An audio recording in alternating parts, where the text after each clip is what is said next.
नमस्ते श्रोतागण। कहानी चैनल में आपका स्वागत है। आइए सुनते हैं मालती जोशी जी की कहानी सपने। रिंकी इन दिनों बहुत सपने देखने लगी है। किसी सपने में वह शहनाई से गूंजते एक तोरण सजे द्वार तक पहुंचती है। अपने मेहंदी रचे हाथों में जयमाला उठाए ऊपर देखती है। सेहरे के पीछे झांकता चेहरा उसे चौंका जाता है। कभी वह सितारों की सीढ़ियां चढ़कर परीलोक पहुंच जाती है। परी रानी उसकी भेंट राजकुमार से कराती है। राजकुमार जैसे ही उसकी तरफ देखकर मुस्कुराता है, वह चौंक उठती है। कभी वह सपने में तीज का व्रत रख लेती है। दिन भर निराहार रहने के बाद रात को धूमधाम से शिव पार्वती का पूजन करती है। उसकी सेवा से प्रसन्न होकर गौरा महादेवी एकदम प्रकट होकर कहती हैं, मन जाही राचे हूँ, मिलही सोवर, सहज सुंदर सांवरो। लेकिन मैया, वह सांवरा नहीं है, वह कहती है और अपने कहे पर खुद ही लज्जित हो जाती है। दीपक अंकल क्यों अनचाहे उसके हर सपने में चले आते हैं और उसे चौंका जाते हैं। रिंकी उस दहलीज पर खड़ी थी जहां से लड़कियां सपने देखना शुरू करती हैं। इस मोड़ पर आकर उसने पहली शादी देखी है, नीलू मौसी की, और तब से दूल्हे का बांका सजीला रूप उसकी आंखों में बस गया है। यूं शादियां तो उसने पहले भी बहुत देखी है। इतना बड़ा परिवार है, साल में एक आध शादी तो निकल ही आती है। पापा चाहे जाए ना जाए, मम्मी को तो हर शादी में शिरकत करनी होती है। और मम्मी की छाया बनी रिंकी भी हर बार साथ में होती ही है। पहले वह मम्मी के बिना नहीं रह पाती थी, अब मम्मी उसे घर पर अकेला नहीं छोड़ती। बचपन में इन शादियों का मतलब होता था नए कपड़े, स्कूल से छुट्टी, रेलगाड़ी का सफर और नई नई सहेलियां। उसके बाद आई एक उम्र जब उसे सिर्फ दुल्हन में दिलचस्पी होती थी। नई नकोर बनारसी साड़ी में लिपटी, गहनों से लदी फदी, लाज की गठरी बनी हुई दुल्हनें उसके लिए ईर्ष्या और कौतूहल का विषय होती थी। ताजी रची मेहंदी की उपटन की कच्ची हल्दी की सुगंध उसे मोहाविष्ट कर देती। अच्छी खासी जानी पहचानी सूरत भी उस परिवेश में नई सी लग उठती। उन दिनों उसका प्रयास बस यही होता कि वह भरसक दुल्हन से चिपकी रहे। इस बात पर कई बार उसने पंडित पुरोहितों की झिड़की भी खाई है, फोटोग्राफर्स की अवमानना भी सही है, पर वह हर कीमत पर दुल्हन का सामीप्य सुख लूटने को तत्पर रहती। उस उत्सव मूर्ति के पास बैठकर वह स्वयं भी जैसे महत्वपूर्ण हो जाती। लाज का घूंघट हटाकर यदि दुल्हन एक आध बार दूल्हे को देख लेती या दूल्हा शरारतन दुल्हन की उंगली चुपके से दबा देता, तो वह ऐसे आह्लादित हो उठती जैसे कोई रहस्य पा लिया हो। मंडप में बैठी और लड़कियों तक जब तक यह बात पहुंच नहीं जाती, उसके मन में सुगबुगाहट होती रहती। सुनने के बाद सहेलियां उसे ऐसी ईर्ष्या भरी नजरों से देखती कि वह फूलकर कुप्पा हो जाती। अब वह बचकानी उम्र भी पीछे छूट गई है। नीलू मौसी की शादी में उसने पहली बार जाना कि दूल्हा भी देखने की चीज होता है। इस बार दुल्हन से चिपके रहने का जिम्मा रिश्ते की दूसरी लड़कियों ने ले लिया था। वह तो औरतों की भीड़ में खड़ी निर्निमेष जयमाला की रस्म देखती रही। दूल्हे का सजीला रूप उसकी आंखों को बांध गया था। उसके पास भी यह चर्चा हो रही थी। विमला मौसी कह रही थी, भैया ठीक ही कह रहे थे। क्या कह रहे थे? ऐसा सुंदर लड़का ढूंढा है जैसा आज तक बिरादरी में किसी के दरवाजे न आया होगा। अपनी नीलू भी तो चांद का टुकड़ा है, मम्मी ने कहा। होगी, पर लड़के के सामने कुछ नहीं है, शर्मा आंटी ने कहा तो मम्मी और विमला मौसी मुंह बिचकाकर चुप हो गई। लो, अब इसमें बुरा मानने की क्या बात थी? शर्मा आंटी ठीक ही तो कह रही थी। नीलू मौसी अपने में ऐसी क्या है? 90 रुपए का मेकअप करवा कर आई हैं, ऐसे तो कोई भी सुंदर लग सकता है। बेबी, जरा रास्ते से हटो तो, किसी ने कहा और वह चौंक पड़ी। जयमाला कार्यक्रम संपन्न हो चुका था और दूल्हा दुल्हन अपनी सिंहासननुमा कुर्सियों पर विराज चुके थे। मेहमान भी बैठते जा रहे थे और अब उन्हें शरबत दिया जा रहा था। जा तो मौसी को मौसा जी को ठंडा दिया, मम्मी ने उसके हाथ में खूबसूरत ट्रे पकड़ाते हुए कहा, तो वह हुलस उठी। किसी तरह अपनी साड़ी संभालते हुए वह उन तक पहुंची और बड़ी अदा से ट्रे सामने करते हुए कहा, लीजिए। दूल्हे राजा उसे देखते ही रह गए। भाई नीलू, हमें तो बताया गया था कि हमारी कोई छोटी साली साहिबा है ही नहीं। यह साली नहीं है आपकी, मेरी बहन की बिटिया है, रिंकी। साड़ी पहन ली है ना आज, इसीलिए बड़ी सी लग रही है। रिंकी को इतना ताव आया। अजीब है ये नीलू मौसी भी। अभी अभी शादी हुई है और चपड़ चपड़ किए जा रही हैं।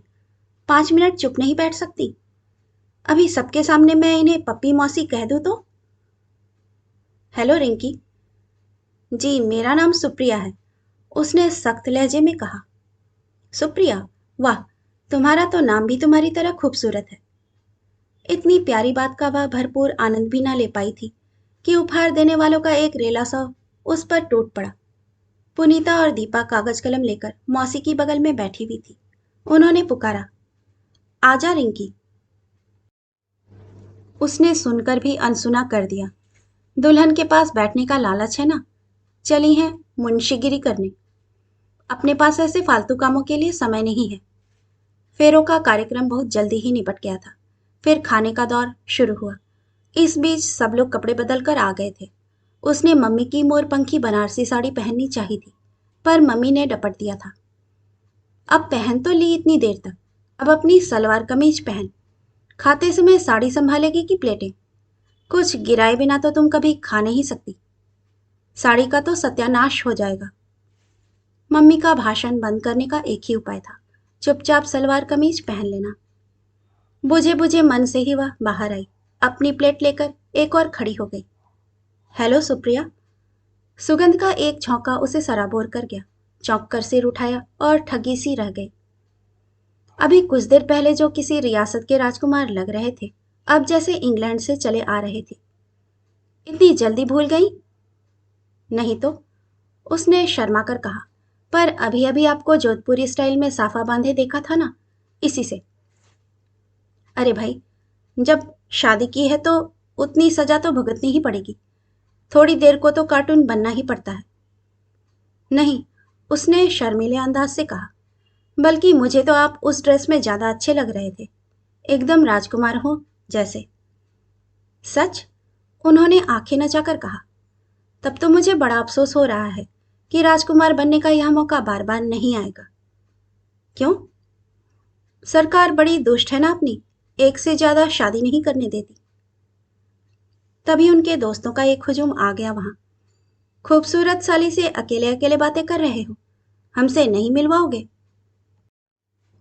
वह शर्माकर वहां से खिसक गई, पर उसने देख लिया कि रेखा, पुनीता, दीपा, अनु उसे सब घूरे जा रही हैं। ईर्ष्या से जलमरी होंगी सबकी सब। दूल्हे राजा के साथ इतनी देर तक बात करने का सौभाग्य हर किसी को नसीब थोड़े ही होता है। दूसरे दिन विदा के समय जब लोग टपर टपर रोए जा रहे थे, रिंकी हैरान थी। औरों का तो ठीक है, पर नीलू मौसी को क्या हुआ? इतना राजकुंवर सा दूल्हा पाकर भी भला कोई रोता है? अच्छा सुप्रिया, फिर मिलेंगे। चलते समय अंकल ने हाथ मिलाते हुए कहा था, तो वह खुशी से खिल उठी थी। इतनी की बाद में मम्मी ने डांट लगाई थी। रोना ना आए तो ना सही, पर विदा के समय इस तरह दांत निपोड़ना अच्छा लगता है? रिंकी तब से ही सपने देखने लगी है। उसका हर सपना एक ही बिंदु पर जाकर समाप्त होता है। उसकी सारी संवेदनाएं अंत में आकर एक ही व्यक्ति से जुड़ जाती है, और वह व्यक्ति, वह बिंदु है दीपक अंकल। हर सपना देखने के बाद वह चौंक जाती है, शर्म से भर उठती है। कल सुबह झेलम से तेरी नीलू मौसी आ रही है। सच? रिंकी एकदम किलक उठी। बस्ता फेंक कर मां से लिपटते हुए उसने पूछा, अंकल भी आएंगे? हाँ, और साथ में छोटी गुड़िया भी। अरे हाँ, गुड़िया की बात तो रिंकी भूल ही गई थी। दिन भर बड़ी बेचैनी से कटा। रात ठीक से नींद भी नहीं आई। देर से सोने के बावजूद वह 6 बजे उठ आई थी, पर उसने स्कूल गोल कर दिया और स्टेशन जाने के लिए तैयार हो गई। लंबी प्रतीक्षा के बाद ट्रेन आई और पल भर को उसकी उत्सुकता निराशा में बदल गई। वह लेने आई थी किसी सजीले बांके राजकुमार को, पर ट्रेन से जो उतरा वह तो एक दुनियादार किस्म का साधारण सा आदमी था। अंकल कैसे लगने लगे हैं ना मम्मी? मौका मिलते ही उसने फुसफुसाकर कह दिया। कैसे क्या, अच्छे तो हैं। 22 घंटे का सफर तय करके आ रहे हैं बेचारे। उसे क्या फर्क पड़ता है, रिंकी ने सोचा। थकी मांदी तो नीलू मौसी भी है, पर वह ताजे गुलाब की सी खिली क्यों लग रही हैं? अंकल के चेहरे पर जो एक कशिश थी, वह कहाँ चली गई? या कि वह बात कभी थी ही नहीं, मात्र मेरा भ्रम था। मम्मी तो नीलम और गुड़िया को लेकर व्यस्त हो गई। अंकल के मनोरंजन का भार आ पड़ा रिंकी पर। पापा ने तो पहले ही स्पष्ट कर दिया था, देखो 8 दिन की छुट्टी लेकर मैं घर बैठने से रहा, संडे को कहोगी तो घुमा लाऊंगा। तो बस अब रिंकी है कि अंकल को चाय दे रही है, बगीचा दिखा रही है, लाइब्रेरी ले जा रही है, शॉपिंग करवा रही है, बचे हुए समय में रमी और कैरम खेल रही है। इस सेवा के एवज में अंकल ने उसे साइकिल और शतरंज सिखाने का वादा किया है और वे उसे निभा रहे हैं। शुरू शुरू में तो सारा कार्यक्रम बहुत अच्छा लगा था, पर शीघ्र ही उसे ऊब सी होने लगी। एक अनाम दहशत सी उसके मन में भर गई। पता नहीं क्यों उसे लगा कि अंकल जरूरत से ज्यादा ही बेतकल्लुफ होते जा रहे हैं। चाय की प्याली लेते हुए वे अक्सर बेवजह ही उसकी उंगली मरोड़ देते हैं। साइकिल चलाना सिखाते हुए भी कुछ ज्यादा ही आजादी ले रहे हैं। जानते हैं कि अब वह रिंकी नहीं रही, सुप्रिया है। फिर भी बात बात पर गाल मसल देना या पीठ पर धौल जमाना उनकी आदत में शुमार हो गया था। उस दिन पिक्चर हॉल में तो हद हो गई। अंकल उसे और मौसी को अगल बगल लेकर शान से बैठे थे। जैसे ही पिक्चर शुरू हुई उसे लगा जैसे बदन पर ढेरों चींटियां रेंग रही हैं। इंटरवल तक उसने किसी तरह जब्त किया। फिर एक बार जो बाहर गई तो मिन मिन करती गुड़िया का बहाना लेकर वहीं रह गई। बोटिंग वाले दिन भी वही हाल हुआ। अंकल किनारे पर खड़े सबको सहारा देकर चढ़ा रहे थे। जैसे ही रिंकी की बारी आई उन्होंने उसे यूं गोद में उठा लिया जैसे वह भी गुड़िया की तरह नन्ही बच्ची हो। देर तक झुरझुरी होती रही। मुसीबत तो यह है कि मम्मी से यह सब कुछ कहा नहीं जा सकता। अभी उस दिन सामने वाले अजीत ने गंदी सी बात कह दी थी। मम्मी से शिकायत की तो उन्होंने तड़ से चांटा जड़ दिया। अभी जमीन से निकली नहीं और बातें देखो। उसे तो हैरत होती है, मम्मी उसे नौकरों चाकरों से इतना बचाती फिरती है, फिर बाज वक्त इस तरह आंखें क्यों मूंद लेती हैं।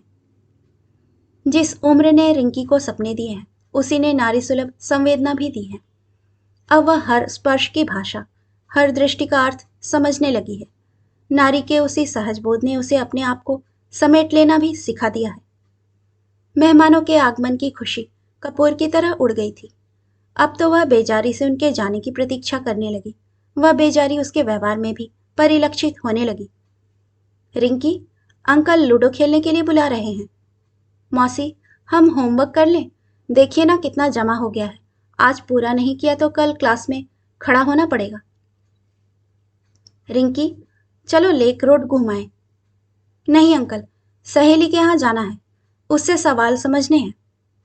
अरे सवाल हम समझा देंगे, पर वह बुरा जो मान जाएगी। मम्मी भुनभुनाती, एक वह अफसर बने बैठे हैं, एक दिन की छुट्टी नहीं ले सकते। इधर ये महारानी पढ़ाई का रौब जता रही हैं, नहीं तो 8-8 दिन तक किताब को छूती भी नहीं। मेहमानों के सामने नाटक हो रहा है, इनके यहाँ आने वाले क्या करें? दीवार से सर फोड़ लें।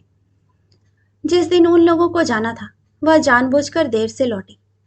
घर में पांव देते ही देखा सब लोग तैयार खड़े हैं, बस उसी की प्रतीक्षा हो रही है। मम्मी ने आते ही आड़े हाथों लिया। कहाँ रह गई थी? पता नहीं था मौसी लोग आज जा रहे हैं? पता था, तभी तो। कुमुद के यहाँ रुक गई थी, एक कॉपी लेनी थी। इतनी जरूरी थी वह कॉपी? कल नहीं ला सकती थी? बेचारा दीपक तब से 10 बार पूछ चुका है। मेरी बला से 1000 बार कहा है, स्कूल से सीधे घर आया करो। गाड़ी राइट टाइम ना होती तो पता नहीं मम्मी का भाषण और कितनी देर तक चलता, पर उतना समय ही नहीं था। रिंकी मुश्किल से यूनिफॉर्म बदल पाई, बस। स्टेशन पर वह गुमसुम बनी रही। जिस उमंग से वह इन लोगों को लिवाने आई थी वह कहीं खो गई थी। मम्मी ने सोचा कि मौसी लोगों के जाने की वजह से वह उदास हो गई है। मौसी ने समझा सबके सामने डांट खाने से वह आहत हुई है। उन्होंने कहा भी, दीदी अब बिटिया बड़ी हो गई है, उसे यूं बार बार झिड़का मत करो, अच्छा नहीं लगता। मैडम, छुट्टियों में आपको आना है हमारे यहाँ, अंकल ने उसकी चोटी खींचते हुए कहा। जाएगी मेरी जूती। ट्रेन आकर चली जाती है, एक दुःस्वप्न बीत गया हो जैसे। सपने रिंकी को अब भी आते हैं। कभी वह निर्जन सड़क पर बस्ता लटकाए जा रही होती है कि पीछे से कोई घोड़ा दौड़ाते हुए आता है। उसे जबरदस्ती घोड़े पर बिठाकर उड़नछू हो जाता है। कभी वह मंदिर में हाथ जोड़े खड़ी होती है कि मूर्ति के पीछे से एक रोएदार हाथ बाहर निकलकर उसकी गर्दन दबोच लेता है। वह छत पर नीम की ठंडी छांव में सोई होती है कि पेड़ से कोई टप से कूदता है और उस पर चढ़ बैठता है। नदी के शांत जल में पैर डाले वह सन्नाटे को पीती होती है कि एक मगरमच्छ झपट्टा मारकर उसका पांव पकड़ लेता है। उसकी चीख पुकार सन्नाटे में अनसुनी रह जाती है और वह पानी में धंसती चली जाती है।